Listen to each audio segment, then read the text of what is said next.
নবান্ন উৎসব উপলক্ষে আজকে আমি কয় রকমের কি রান্না করলাম চলো দেখে নিই।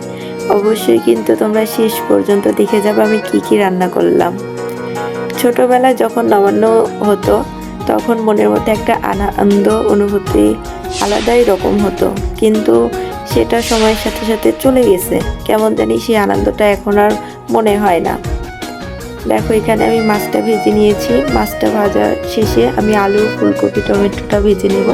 তারপরে এই দেখো মাছের ঝোলটা হয়ে গেল। এরপরে আমি কিছু সবুজ শাক ভেজে নেব। আসলে নবান্নর দিনে একটু অনেক ধরনের রান্না খেতে ভালোই লাগে, তাই না? আর বিশেষ করে যদি রান্নাটা নিজ হাতে করা যায় তাহলে তো আর কোনো কথাই নেই। তো দেখো আমি শাকটা ভেজে নিলাম। এরপরে আমি এই তো জলপাইয়ের টক রান্না করছি। জলপাইটা সেদ্ধ করে নিয়ে এটা আমি তেলের উপর দিয়ে দিলাম। আসলে জলপাই যে পরিমাণ চিনি লাগে, যখন টকটা রান্না হয়ে যাবে তখন সেটা মিষ্টির মতো হয়ে যায়, এমন শুকিয়ে চিনির জন্য দানাদার হয়ে যায় টকটা, তখন খেতে খুবই ভালো লাগে। তো দেখো আমি আরেকটু স্বাদের জন্য আমি কিশমিশ ছড়িয়ে দিলাম। টকে কিশমিশ খেজুর ছাড়া কিন্তু অসম্পূর্ণ।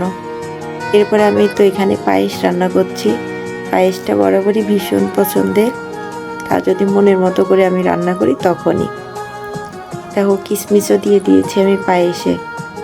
দেখেই লোভনীয় মনে হচ্ছে, তাই না? অবশ্যই আমি রান্না করেছি বলে কথা, তাই না? যাই হোক, আমি কিন্তু ভালোই রান্না করতে পারি। এরপর আমি পটলটা ভেজে নেব। পটলটা ভাজা শেষে আমি ভেজে নেব কাঁচা কলা। অবশ্যই কলাগুলো মা পাঠিয়েছিল বাড়ি থেকে, গাছেরই কলা ছিল, বাড়ির গাছের। তো কলা ভাজা শেষে আমি সুন্দর করে কলাটা ভেজে দিচ্ছিলাম। কলাটা ভাজা শেষে আমি ভেজে নেব আলু আর সিমের ভাজা। এই তো আলু আর সিম ভাজা কিন্তু আমার প্রচুর পছন্দের একটা জিনিস, তাই জন্য নবান্নর দিনে আমি পছন্দের জিনিসগুলো রান্না করলাম। এরপরে আমি মাছের মাথা দিয়ে আলু আর করলার একটা ঘন্ট করছিলাম। এরপরে তো আমি লাস্ট টমেটো দিয়ে মসুরের ডাল রান্না করছিলাম। খুবই সুন্দর লাগে কিন্তু টমেটো ডাল রান্না করে খেতে, একটা ভিন্ন স্বাদের হয়ে থাকে। এই তো আমার মসুরের ডালও প্রায় রান্নার শেষের দিকে, রান্না কমপ্লিট। তাহলে দেখো কি রান্না করলাম।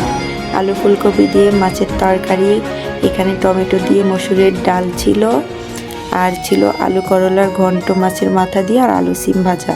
এখানে ছিল করলা ভাজা, পটল ভাজা আর শাক ভাজা, আর সাথে থাকছে জলপাইয়ের চাটনি বা টক যেটাই বলো, আর থাকছে পায়েস, আর সাথে তো ছালাদ।